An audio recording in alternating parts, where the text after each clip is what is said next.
Yo, what's going on, everybody? It is your boy Luke Vaughn, and I am back with another Keeping It Real podcast. We are turning up. We are very excited. Your boy got the floral? Your boy got the floral? We going to the beach today. It's 7:25 in the morning right now. Your boy is turning up. We just hit the gym. We just hit the gym session. The gyms are closed, but we hit the gym at the cribbo. What's going on, everybody? It is another Keeping It Real podcast. I'm pretty hyped right now. This is the first time I'm going to the beach all year, all year. And it feels, I'll be honest, last year, I don't think I went to the beach I don't think I went at all. I don't. That's pretty sad. I don't even think I went to the beach one time last year. And your boy lives like 40 minutes away from the beach. And yeah, dude, we're going to the beach. I'm very excited. Maybe gonna make a little vlog, maybe have some fun like that. So if you want to check out my personal vlog, link will be in the description. Please check that out. If you want to follow the Keeping It Real podcast on Instagram, where I post clips, like previews and stuff like that, you can go follow me. Link will be in the description. It is the Keeping It Real podcast on Instagram. So nice and simple. But what's going on, everybody? It is your boy. We are here with another podcast. We are turning up. We are feeling good. We are feeling good, man. It is a beautiful day.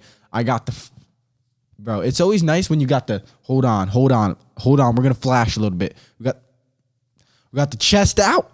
We got the fucking chest out. Let me put it away. Hold on. Sexually harassing people watching. I'm sorry, guys. Fucking chest. But dude, great times to be alive. The world, would you say the world is a little bit better than it was? I feel like maybe this election's about to start getting pumping, dude. Once this election starts going, it's going to be fucking mayhem, dude. It is going to be mayhem. Trump and Biden going at each other. Dude, like, what is going to happen between these two clowns? Trump and Biden Biden is literally going to forget his words and Trump's just going to bash him, dude. Like I said, I'm hoping this is the year. 2020, baby. The independent party comes out with some intelligent, some real next level candidates is what I'm assuming, is what I'm hoping. I mean, dude, this bipartisan old fashioned way of government, it's kind of failing us up to this point, you know? I mean, like, it hasn't failed us up to this point, but now it's kind of crumbling a little bit. We got two parties arguing each other about basically the same shit, the same problems but the problems need to get fixed. You're both arguing about how you both don't want to fix them in a way. It's just ridiculous. Politics is insane. You know what I was watching? That was crazy. That was just insane. This one wasn't even from 2008. This one was from recently. John Stumpf was the CEO, chairman of Wells Fargo, and he did like the whole Wells Fargo scam and got paid millions and obscene amount of money. And I don't think he's going to jail. I don't think anything really happened to him. I think that he got called out for having a scheme, like a little pyramid scheme inside of fucking Wells Fargo. It sounded like they were telling Wells Fargo people, like account owners, like customers of Wells Fargo, to open more Wells Fargo's banking accounts because that's going to help them, I guess, diversify their money or some shit like that. Meanwhile, the CEO chairman owned all these stocks in Wells Fargo, which I don't know if that's legal, or I don't know if that should be legal. Like, if you are the head chairman, CEO of Apple, should you be able to have 100,000 shares in Apple? I don't think so. I would say that's a conflict of interest, right? That's almost like a conflict of interest. Maybe not a conflict of interest is the right word, but like, it's just like, dude, you're obviously going to fuck with that shit to help your own profit. And that's exactly what this guy, John Stumpf, did. He like tweaked, he basically rearranged the whole entire Wells Fargo freaking like banking system in a way, like to just explain that these people need to make more bank accounts. You need more bank accounts. I think he was telling people they need to open 8 bank accounts. I don't even know like how you have 8 bank accounts in one bank account, but yeah, he would tell people that you want a minimum of 8 accounts, and what that would do is like, I guess, bring more people to Wells Fargo, and it would rise the stock market or the stock price in Wells Fargo. And he was making millions. He was making fucking millions, dude. It's crazy. And I don't think he went to jail. How are these people not going to jail? I was watching the who was it? I think it was the Lehman Brothers. The Lehman Brothers, bro. This guy's a fucking snake, bro. You can see it on his body, dude. He's a fucking little snake, little fucking pussy. He got bailed out. I think they filed for bankruptcy, Lehman Brothers. They got bought by, I think, JP Morgan Chase or some bullshit, whatever happened. Or Goldman Sachs, whatever happened with the financial crisis. You know, everybody bought each other up. But either way, yeah, this guy was the head chairman, CEO, blah, blah, blah, blah, blah. Basically, he was the guy in charge that let this company go to bankrupt. He is the head honcho, and your fucking company goes bankrupt. That's on you at the end of the fucking day, bro. That's your job to not let that shit happen. Meanwhile, he's making like $100 million every fucking year. And then when they fucking file for bankruptcy and they go out of business, he gets a bonus. He has almost $500 billion bonus, $400 and something million bonus. That's fucking obscene. That's so criminal. That's so criminal, bro. I was reading the comments on that YouTube video. Apparently, he was at like his local gym, probably like a high level gym, and some guy like went up to him and knocked him the fuck out. I don't know if that's true. That could have been a YouTube comment.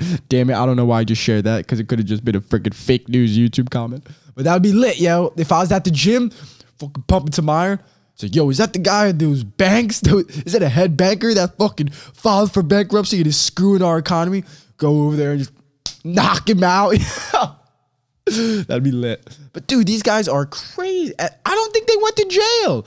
I do not think they went to jail for anything. That's crazy, bro. That's crazy. You ever hear the Bernie Madoff? Bernie Madoff, that shit was crazy too. Bernie Madoff was insane. He was like a pure sociopath or a psycho. I love when the people try to, yeah, he was a pure sociopath. He was a psychopath. Shut the hell up, bro. He's a fucking con man. But nah, dude, he was pretty sociopathic, I think it is. I think that's the word. But he was crazy. Yeah, he was like, I think he would and the craziest part about the whole Bernie Madoff thing is the realest motherfucking bankers and the richest of the rich, bro, were trusting this guy with their fucking life savings, bro. I think Steven Spielberg, the fucking movie director, left hundreds of millions of dollars with this guy Bernie Madoff, thinking he was doing like good stuff with the money. He was remaking money. I think all he was doing was taking their money, I think he was like low-key cashing it in for himself, but he was like writing like fake checks, and he was like writing shit that he was like selling stocks that he wasn't actually selling. He was like making up all the fake paperwork to show people that like, yeah, I'm doing all this stuff with your money. This is why it's growing so much. I don't know I don't think the money grew at all. I think he just had more investments, and I think it was the ultimate Ponzi scheme, the ultimate scam. That's crazy, bro. The Bernie Madoff freaking scam, bro. That's crazy, bro. Hundreds of millions of dollars just taken. This guy in charge and stuff. But it's crazy, though. You got to be a moron to trust this guy with your life savings, though. Like, come on now. This guy's obviously not doing nothing. But, man, some good UFC. Some good UFC the other night. Like I said, today's Monday.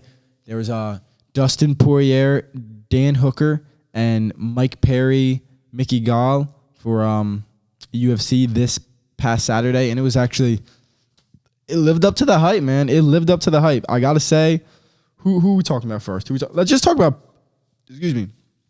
Mike Perry. Let's talk about how Mike Perry pulls up into the UFC corner. Gosh, excuse me.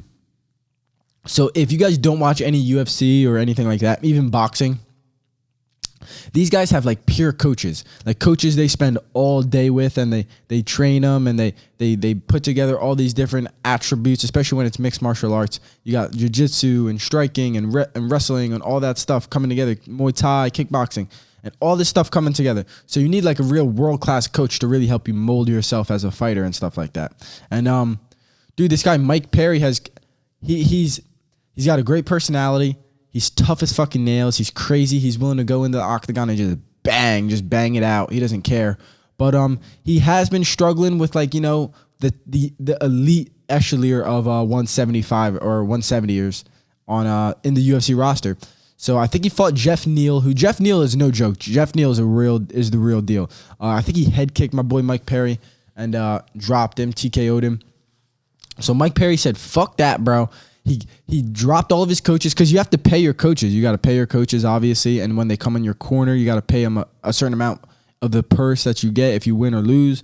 And, yeah, it's just a process having a coach. So Mike Perry said, well, hold my beer. He just got a new girlfriend. He just broke up with his other like wife or girlfriend, and then just got this young little cute little Spanish girl. She's pretty bad, but dude, she pulled up in his corner. The UFC, these guys are going to war inside of an octagon. The craziest of the crazy. You know what I'm saying? They're getting ready. They have their coaches with them. They're trying to get their mindset, nutrition, everything.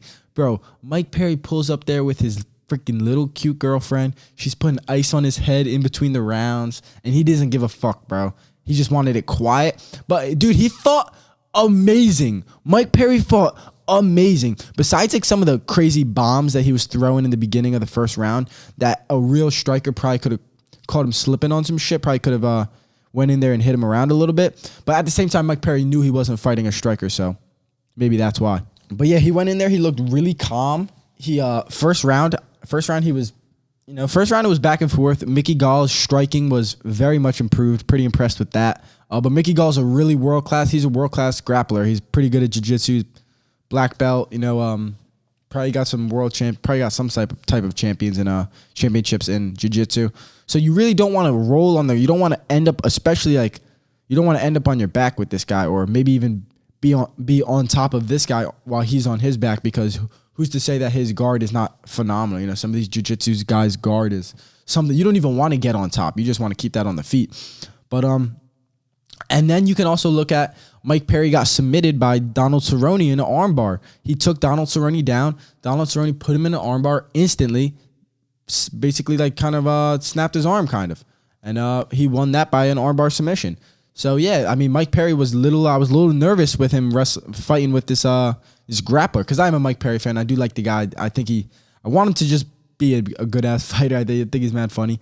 But, yeah, I was rooting for Mike heavy, and he came out there and looked amazing. He won every single minute of every single round. I mean, the first round was a close one just because they were both very fresh and warm, and they were both just throwing punches, throwing kicks and stuff, moving in and out, trying to find each other's range. So, I think Mike Perry might have even had a takedown at the end of the first round. Ended up on full mount and just was smashing him a little bit from the top. And then second round came. I think he dropped Mickey Gall with a fat overhand to the back of the dome, and that was nice. And then he tried finishing him. I think that round didn't get the finish or anything like that, but he was still chipping him up that round. And he was actually out wrestling him. He was out grappling Mickey Gall. I was so impressed. At one point, I think he hopped into crucifix. I think in the third round, he hopped into the crucifix and started smashing Mickey Gall's face. I was like, yeah, Mike. Get that grappler on the fucking ground. I was hyped, dude. I was pretty hyped. So Mike Perry looked amazing. And he talked about, like, he doesn't want the coaches in his corner screaming, oh, throw a jab, throw a kick, throw a leg kick. Like, someone like Mike, like, he just wants to fucking fight, bro. Like, you can tell, like, he's low-key crazy. Like, I mean, anyone that's getting in an octagon to fight is low-key crazy, but he's really crazy. Like, he doesn't give a fuck. Like, he's like, I trained for this shit. I'm good to go. Like, I don't need my coach telling me to throw a jab when I'm trying to freaking knock the fuck out. And it's true, though. It's true, because you do watch some of the fights, and, like, the coach is in the corner. Jab, body kick. Like, bro, let the guy fucking fight like, you know what I'm saying? He's been fighting his whole fucking life. You know what I'm saying? All this shit that he's been training for, he's going to throw a fucking leg kick if he realizes, like, oh shit, I should probably throw a leg kick. Boom, throw a leg kick. Like, you don't need to scream, throw a leg kick, So Mike Perry had a very valid point. I thought it was really interesting to listen to that, because he doesn't want the people yelling at it, and he doesn't want to pay those people in the fucking corner. So he went out there, no corner. He had his girlfriend in his corner. And his new girlfriend, too, which is funny. Like, I think they've only been dating for a few months, which is mad funny. She pulls up in the corner of his UFC match. She fucks this guy up. It's pretty lit. But then the main event was phenomenal. The main event was truly phenomenal. We had Dan Hooker, Dustin Poirier, and, bro, it lived up to the hype. Dan Hooker is on a crazy run right now at the 155 is just... I mean, almost every weight class now is filled with savages, straight savage, like world-class savages. But Yeah, 155 is just probably the elite of the elite. Probably the best, low key. You got 135, 145, 155, and then 170. And then fucking 185 is insane. 185 is scary, bro. Those are the realest motherfuckers. 185, where they're like probably 200 pounds regular, and they cut hella weight, and they're fucking 185 ripped to the gills. Like, holy shit, like this guy's crazy. Like Yoel Romero. Whoo! But yeah, Dan Hooker's on this run. If you guys don't know, Dan Hooker fights at the same kickboxing gym as, I don't know if it's just a kickboxing gym, but the same gym as UFC champion Israel Adesanya and UFC champion Alexander Volkanovski. So Dan Hooker is from, where are they? From New Zealand? I'm assuming they're New Zealand or maybe Australian type of things. And I know Volkanovski's Australian, I believe, but I think he's a little New Zealand too. I don't know. They all kind of sound the same. But yeah, Dan Hooker's been really good, rolling through people on a. I don't know if he was on a super long fight win streak, but he was really good. He fought really, really well for past few years, and he's on his way to a title shot. Honestly, he's on his way to try to fight for the 155 championship belt, and he had to come up against my boy, the Diamond in the rough. The diamond in the freaking rough. Dustin Poirier, baby.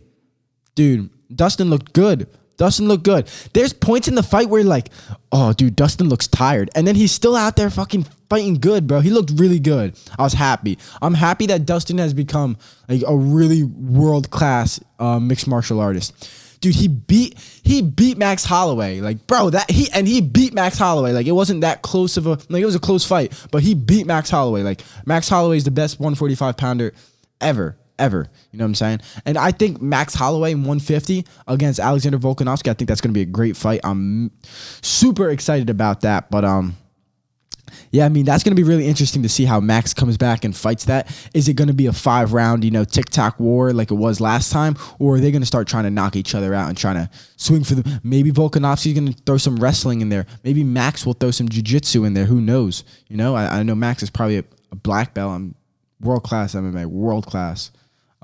Best of the best. But, dude, it was lit. Dustin Poirier and Dan Hooker, 5-round fight. Dustin Poirier won by unanimous decision. I thought I had Dustin Poirier winning that fight as well. I had Dustin even winning up into the 5th round, and then the 5th round he really secured the bag. And then yeah, but it was a great fight. It was great. They were punching each other. Oh, dude, just combos, jab, head snapping back, body kicks and shit. Really good. Dustin almost got him in a few different guillotines and shit. But yeah, I'm really happy that my boy the Diamond got that W. And now he's low key, bro. That win's really big for him. He can move back into fighting Justin Gaethje, and I mean, he beat Justin Gaethje. We gotta talk about that. No one talks about that in the UFC. Dustin Poirier beat Justin Gaethje. He knocked him out. He TKO'd him. That's crazy.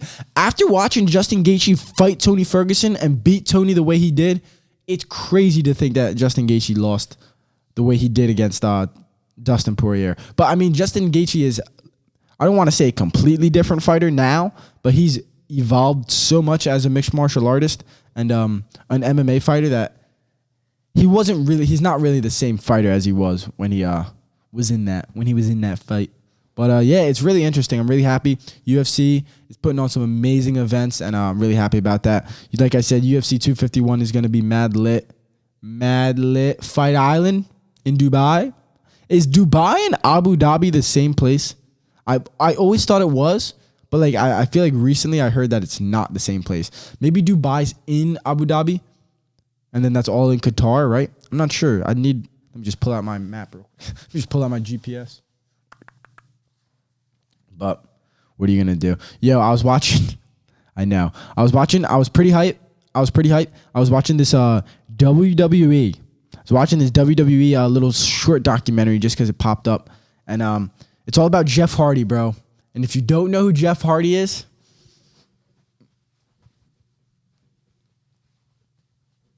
he comes out and the fireworks are shooting off, and he's like, and then he got the WWE Championship belt and he's spinning it.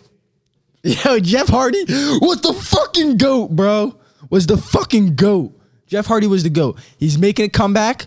He's making a comeback. I think WrestleMania 2017. I think like the Hardy Boys are back. Like I think it was like a Royal Rumble or some shit like that. It was like a 4-man.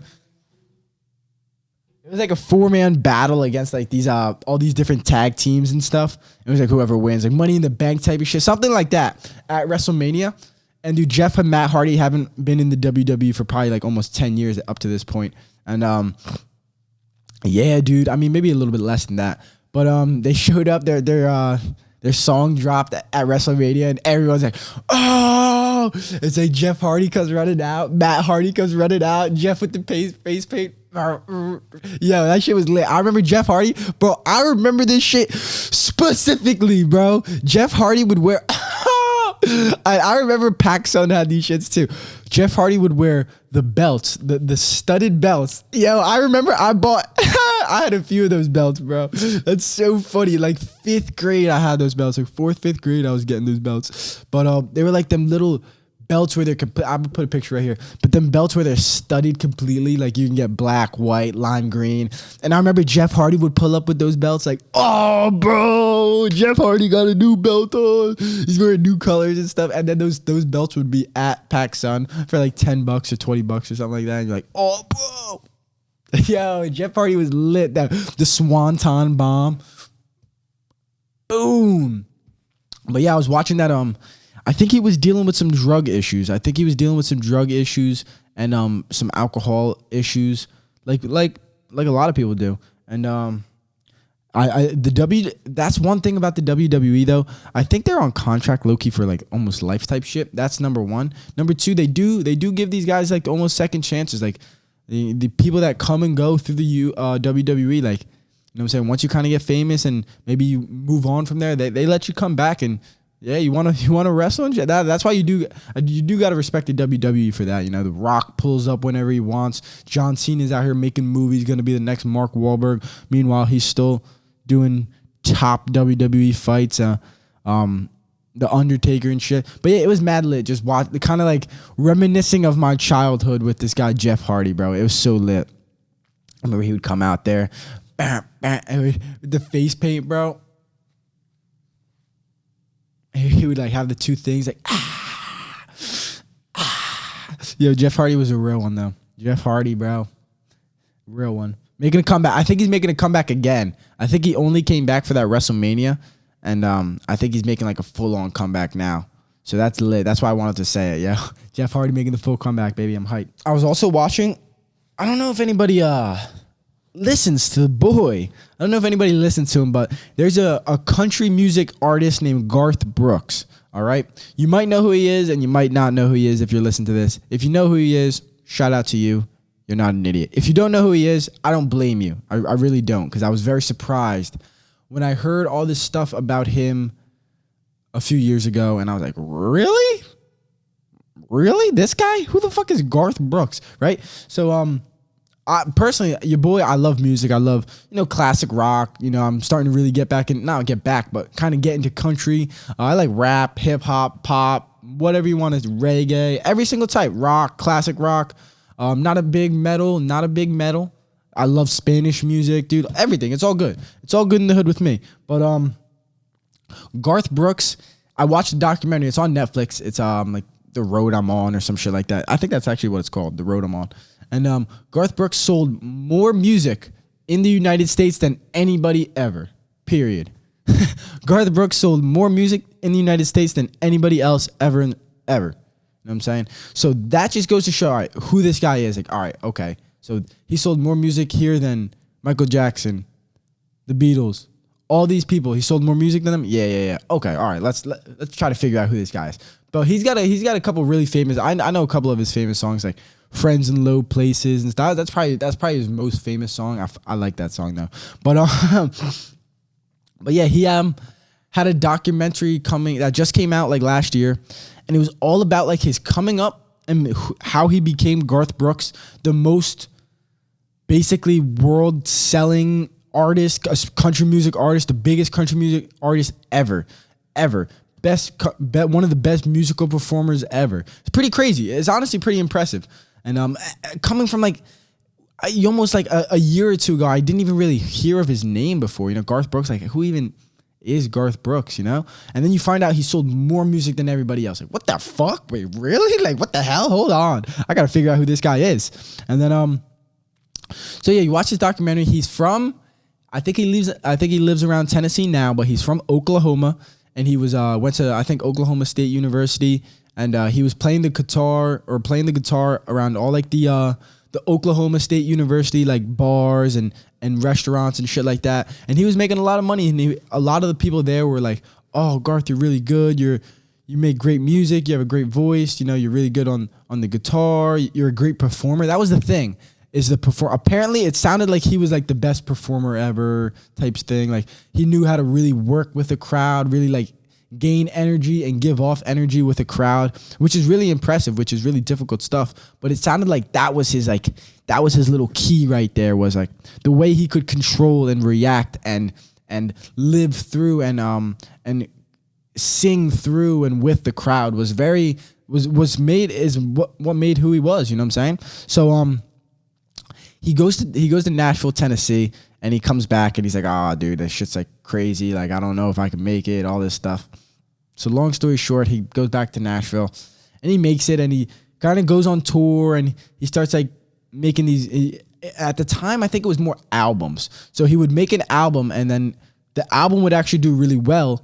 And there were some really good songs on the album, and then he would go tour and stuff. And then it kind of just grew from there. And then eventually, like, he would be putting on like the best concerts, like the best world tours. Like he really was putting on like world-class world tours. Like it's crazy, like crazy country concerts where it's like super, super lit, football stadiums and shit like that. He was the first person to take people out of like the small little theater and shit, put them in a full-on auditorium for country music type of stuff. So it was very interesting. It was very interesting learning about this guy and how he sold all this music, how famous he was. And it's so funny. He's like, I explained how he's like a really good performer, like his whole, but he knows that. Like he knows the reason why he became Garth Brooks is because of his performance aspect on stage when he's with the guitar and the microphone and he's singing and dancing and really performing. And, but the way, like, he's so famous, like he's, like the whole documentary, he was acting mad hard, you know what I'm saying? Like you could tell, like, not in a bad way, but just in like a really dramatic, really like, I'm famous and this documentary needs to be amazing kind of like way, you know what I'm saying? Like, and if you ever see his Instagram photos or videos and stuff like that, like you can tell, I don't think the guy realizes how famous he is. I think he's like almost in his own world. And I don't blame him because he's famous as fuck. Like really famous. Really, really famous. But yeah, he's a real one. You know what was actually really cool? He was about to go on stage. I don't know where he was. You could even look it up. It was actually really cool. It was actually a really cool moment in the documentary. He was about to go on stage. He was like 100,000 people are out there screaming, "Ah, God!" And like you could hear him, and he's like about to go on stage. Like he's in the back thing, and he's like about to go on stage, getting ready, thinking and shit. And like one of the girls that works at like a hot dog stand or something, one of the concession stand girls, and she was like, "What's it like?" And he's like, "What do you mean?" She was like, "What's it like? Like all these people screaming your name, sold out, 100,000 fucking people. Ah, God, fainting over you, screaming your name. Like, what's it like?" And he was like, "You want to know?" He grabbed her hand and brought her on fucking stage, yo. So that's fucking lit, yo. That is fucking lit as fuck, bro. It's like, "Garth, what's it like?" Go on stage with him, bro. Like, oh, yo, that's so lit. That is so lit. Oh my God. So like he brought her on stage and was like, "Yeah, like I just wanted to," I think he kind of explained probably what happened, whatever. So "Yeah, I just want you guys to treat her with the same respect that you guys would treat me." And then he just sings a song and they're both sitting next to each other and he just sings a song. Bro, real country music, though. That's what you got. That's the one thing about country music, bro. No other music can really do that shit because they really got good voices. They really got nice words in their songs. They really have nice acoustics in their songs. Like it's not a bunch of hip hop, blues shop, fucking. I literally just made up a retarded word. Oh God, I can't use that word, retarded. That's a bad word. I take it back. It's a bad word. I take it back. But yeah, dude, he brought this girl on stage and it was lit. Like, and she started crying, and then like he like I guess like had to take her off stage, and he was like, "How'd you like her?" So she's like, "I don't want to leave." She was like, "I don't want to leave," and he was like, "Well, that's how it feels, yeah." And it's like, oh shit, bro, that shit hit me like a ton of bricks. Garth Brooks out here spitting the facts, bro. Yeah, but it was lit. I'll be honest, it was a good documentary. It was a good little documentary. It was a little long.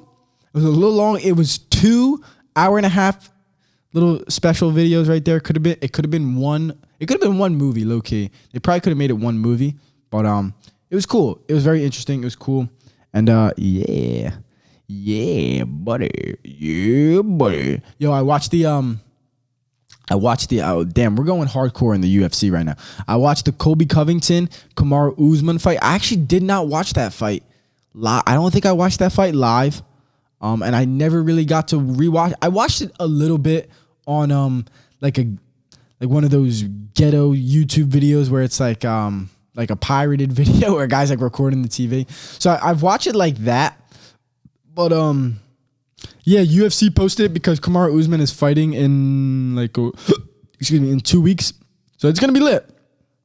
But Colby Covington and Kamaru was a great fight, bro. What a fight.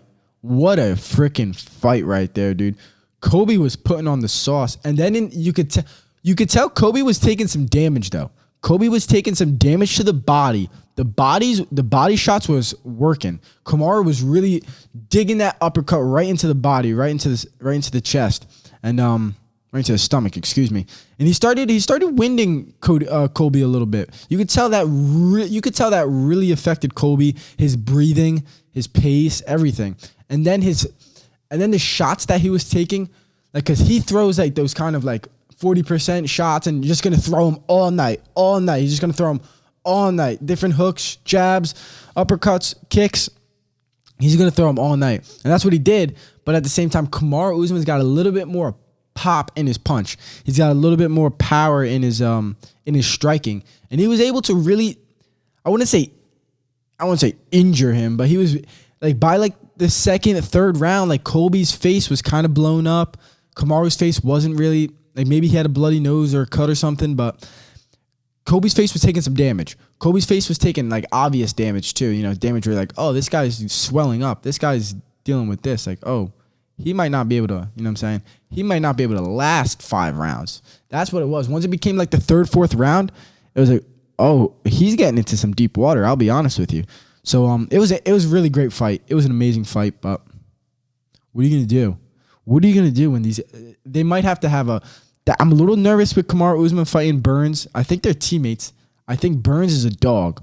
Burns is the type of guy that just is like, you don't really want to fight that guy. He's mad good at striking. His jiu-jitsu is world class. His grappling, I'm sure, is just as much world class considered with the jiu-jitsu. So is Kamaru Usman's, but yeah, it's gonna be interesting. It's gonna be very interesting because I mean, the script right now, you want Kamaru Usman to fight maybe Colby again. You want Kamaru Usman to fight maybe Jorge Masvidal. Maybe Tyron Woodley can try to get back in the freaking game. You know, he got. I'll be honest, he got fucked up by Gilbert Burns. But what are you gonna do? What are you gonna do? I don't know what to do. You can only do so much. It's a freaking beach day. For goodness sakes, when are we gonna open up the gyms in the state of New Jersey? Your boy is itching. Your boy is itching to get into the gym with some people, yo. I'm trying to see some human beings. Honestly, that's really what it is, yo. I'm trying to see some humans, for God's sakes. Going to the beach today? Dude, that'd be crazy. Are people going to have masks on at the beach today? Damn, bro. I didn't even think about that. I literally didn't even think about it. I'm not wearing no mask. You're not wearing a mask, bro? Nah, I'm not.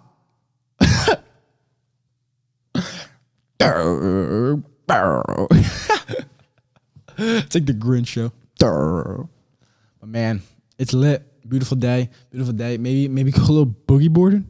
I don't even think I have a boogie board. I'd love to go surfing. I don't want to get eaten by a shark because that shit is real. Like I said, your boy likes to go camping, likes to go fishing. I don't like bears. Okay, bears are something that is out there, that is willing to kill me, and I don't like them. I don't like sharks. They're out there. They're willing to kill me. They are powerful enough to kill me. So I'm gonna play my cards right when it comes to sharks and bears. Hopefully, for God's sakes, hopefully. But yeah, man, we out here. Maybe I'll bring my skimboard to the beach. Bring my skimboard, yo. Yeah, like I said in my last podcast, bro, I want to be skimboarding a little bit. That would be lit. That'd be lit. But what are you gonna do? Maybe bring this. Maybe bring the longboard. Maybe longboard the boardwalk a little bit. Who knows? Who knows? We'll see what happens. I want to go for a run. I want to go for a run on the boardwalk, but at the same time, my groin still, man. My groin still has kind of been a little weird. I went for a bike ride yesterday. Tried to stretch it out. Trying to really strengthen it a little bit. Trying to stretch it out. Trying to get some flexibility, get a little mobility from the groin. But damn, bro, it's been playing some games. It has been playing some damn games on your boy. But what are you gonna do? It's all good. It's all good in the hood. It's all good in the hood, bro. Don't worry about it. Dude, I can't even believe Chris D'Elia still hasn't said anything, though. I mean, today's Monday. Maybe he'll drop like a podcast if you want me to be mad optimistic. But I just can't believe, like, bro, your whole life is about to go to shit. People are accusing you of being a pedophile. If that's not true, you better come the fuck out and say that. Like Andrew Schultz, like I said it in my last pod. Andrew Schultz said, if that was happening to me, I'm throwing haymakers at everyone, bro. I'm fighting for my name, for my life, bro. Haymaker. I didn't do that fucking shit. Haymakers at everyone, bro. And he's not doing it. It doesn't look good. It does not look good on the boy, man. It doesn't look good. D'Elia needs to get his shit together, bro. Drop a podcast. You have millions and millions of fans, D'Elia, waiting for you to say something, bro. People kind of trust your word when they listen to you. You know what I'm saying? If people that watch your podcast for months and months and months and years, they're probably going to listen to you if you come out and say some shit. So, I mean, if you can be honest, be the most honest you can, like, dude, that's the best thing that's going to happen to you. Bro, he might go to jail. If he's really being a pedophile, he might go to jail. Who knows? But also, some of these things might not be true. Who knows? Who knows? But I mean, at least come out and say something, bro. Like I think the other day he dropped a few text messages that made himself look like not guilty, but like there were some messages where it's like the girl finally said her age and he was like, oh shit, I thought you were a girl that were at my show. You got to be 18 for that. You got to be at least 18 for that. It's like, my bad. Like, so like there were girls that like admitted their age, were mad young, and he's like, oh shit, my bad. I can't talk to you. But then there's like them 18, 19-year-old girls where it was like iffy text message. A lot of it just iffy text messages, man. I don't know. I don't know what to do. I don't really care that much, honestly. It's not me. Chris D'Elia is going through the shits. He doesn't want to say anything about it. Well, damn. I guess that's on him. Yo, but I'm reading. I'm about to finish up. I told you guys I'm reading this book on Undaunted Courage, and it's all about Meriwether Lewis and William Clark and Sacagawea and Thomas Jefferson and the Lewis and Clark journey. Really, that's really all it is about. Is the Lewis and Clark journey to the West Pacific Ocean, trying to across the Missouri River, try to get to the Columbia River to try to get an all route access from basically, I believe it's the Ohio. I think they wanted to start at by like Philadelphia, or I think it was more like by Pittsburgh. But yeah, it's just crazy. It's crazy, man. It's crazy. And then I'm reading Jordan Peterson's 12 Rules for Life. I'm rereading that. I already read that, but that book is honestly so good. I'll be honest. If you guys are not readers and you want to maybe try something, you've heard about books. There's a bunch of books. You're like, dude, I heard this book is good, but I don't know if I want to get it. I can fully recommend, especially as a male. I know Jordan Peterson connects a little bit more with the male population than the female, I'm assuming. He is a male, so that kind of makes sense. But yeah, it's really a powerful book. It's really powerful words. The ideas and the concepts that he puts in there are very deep, very deep. That's why I got to reread it. Like I said in my other podcast, I'm doing my little book reports type shit. I read my books, and then I like to do little book reports, journal through, figure out what I'm learning as I'm reading it. So that's cool. I'm doing that. I'm enjoying that. So that's what I'm doing as I reread this 12 Rules for Life by Jordan Peterson. So great book, amazing book. Can't recommend it enough. And then I'm probably going to go back and reread the book Sapiens. I think I talked to you guys about Sapiens before. Absolutely phenomenal book. So fascinating, so enlightening. You can't go wrong reading a book like Sapiens, but yeah, so I'm going to read that. Do my little book report on that. Maybe drop a vlog explaining how these books are coming. If you guys want to follow the vlog, link in the description. Link in the description. Hashtag link in my bio. But yeah, man, really good book. Jordan Peterson, man. You know what he does that's really fascinating? He connects like the whole evolutionary biology with psychoanalytics, and then he also throws like dashes of history mixed with like religious history, biblical context. It's so fascinating, bro. It's so fucking fascinating, bro.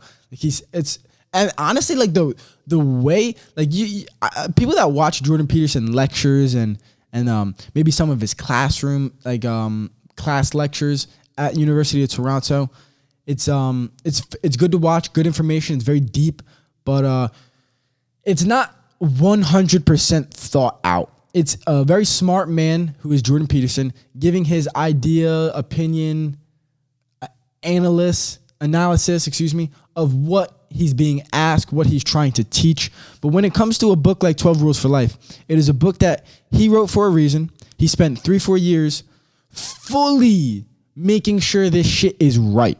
You know what I'm saying? Word for word is flowing, is in harmony with each other. You know what I'm saying? The book is it's fun to read. That's what it truly is.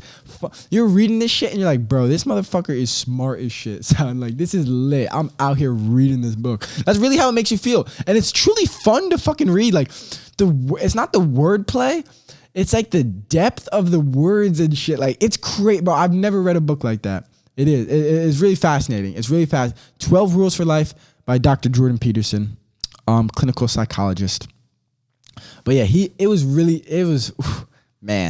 man. Like I said, man, that book is just fun to read. I'm about to take that to the beach and I have some fun with that. Try to get a chapter or two down. But like I said, straight book reporting on that, straight journaling on that. You feel me? But man, we got some sports popping out. Hopefully we can get some basketball coming by July. That's what they're saying, right? July, I think they want to shoot for. I'm going to have to say that's hashtag not realistic. But who knows? I don't know. I would say maybe it is realistic. Maybe I'm not realistic. I don't know. But it's crazy, yo. You think I was starting to think about it, yo. You think LeBron's on like steroids, bro, or HGH, growth hormones? Come on, dude. He's like 36, 37. He's been the best of the best for so long. The more I was thinking about it, I was like, dude, it's low-key obvious as shit, dude. This guy's got to be on steroids or testosterone replacement therapy or HGH, human growth hormones, which maybe, I don't know if it's bad. I don't know if steroids, I don't know if I'm the biggest guy with steroids, but when it comes to like these real, like especially football players and shit, I think they should be able to take HGH, human growth hormones, and maybe not testosterone, because I don't know if I don't know if they all need testosterone, but maybe some of them do. I don't know. But I feel like when you're really putting your body through that craziness, like you should probably take something that's going to help your body heal so you don't have to take pain medication and just live in pain. Your body's healing. I think they should be able to obviously smoke marijuana. I think it was ridiculous that they weren't allowed to for so long. I think they're allowed to now. Could be wrong. NFL might still be illegal, which is stupid. How stupid is that? You have these grown men running into each other at full speed, having full speed car crashes into each other. Basically, their brains are rattling in their fucking skull. Everything's getting thrown off, and then you try to tell them that they can't take natural medicinal help, and they have to take pain medication and get addicted to fucking painkillers and stuff. Like, it's ridiculous. It's ridiculous, man. It's criminal. It's criminal. Roger Goodell, fuck you. But yeah, that's a big part of sports that doesn't get talked about. I talked about it in the other podcast when I found out that Roy Halladay was addicted to painkillers. I didn't even know that. I had no idea he was addicted to opiates, and he had to go to rehab, and then he died in his plane crash because he was high on opiates. I don't know if it was because he was that high on opiates, but he was high as fuck on opiates. So then he died in his plane crash. So it's, what is it? What do they say? Causation is, or correlation. Correlation doesn't equal causation, but I mean, you got amphetamines in your body. I think, and that's what it was. Like, they didn't even say opiates. They said amphetamine. So I don't really know. Is that like meth? Was he like smoking meth? Maybe he smoked a little bit of meth and then just died, bro. They say that meth is the best high that you can. This is not a good conversation. I learned this at college. Yo, shout out to this kid Neil, bro. My boy Neil, bro. I love Neil. Neil Patel. Neil Patel, I love you, brother. That's my boy, though. I haven't seen Neil in so long, bro. But he was Neil was always telling us about how fucking. It's actually terrible. This is actually terrible. Neil was always telling us about how amazing meth was. He was like, dude, apparently meth is like the best drug in the world. It's like, apparently your body releases the most amount of serotonin and dopamine that it'll ever release. It's like, what? Shut the fuck up, Neil. No one even try to smoke meth, yo, you scum. But maybe Neil is out here smoking that meth, smoking that crack pipe. Yo, remember Wolf of Wall Street when Donnie pulls up and he like quits his job? I'll fucking quit my job right now. And then like the next day or some shit. I forget the scene. I forget what they were doing. But they go and they smoke. What are they doing? They smoke crack. That's what they smoke fucking crack.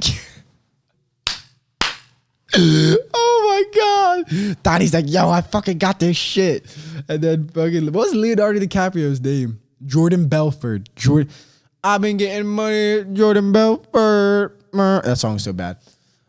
But yeah, Jordan Belfort, bro, that was lit. And then they start smoking the crack in the payphone, and they're like, yeah, that movie was amazing, bro. Low key, like, I don't think Leo got an Oscar for that. He should have probably got an Oscar for that one, dude. That was the one though. Like, come on, dude. He was high on the Quaaludes, and he's got to fall down the thing and get inside of his Lambo. And then Donnie's choking on the ham. He's like, I'm gonna save you. And then he had Margaret Robbie, but it was super bad.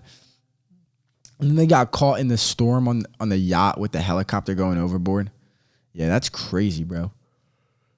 Oh my God, bro. That movie was insane. That movie was really insane that people live like that. When they're having like them parties with like strippers, and you got like the midgets and stuff. You're throwing the midgets on like the Velcro shit. It's terrible, bro. It's horrible. It's horrible, man. It's horrible. I've been getting money, man. Jordan Belfort. Jordan Belfort. All right, guys.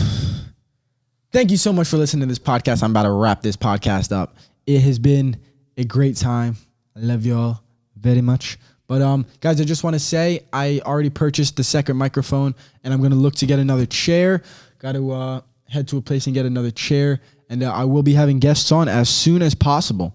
As soon as possible. So today is June 29th. I believe by July we'll be having some guests on the podcast, and we're going to really get this thing kicking off. So please smash that like button. Consider subscribing. Follow your boy on Instagram. Link will be in the description if you want to check out my personal vlog and see what I do with my personal vlog. Link will be in the description. Thank you so much for listening. Thank you so much for watching.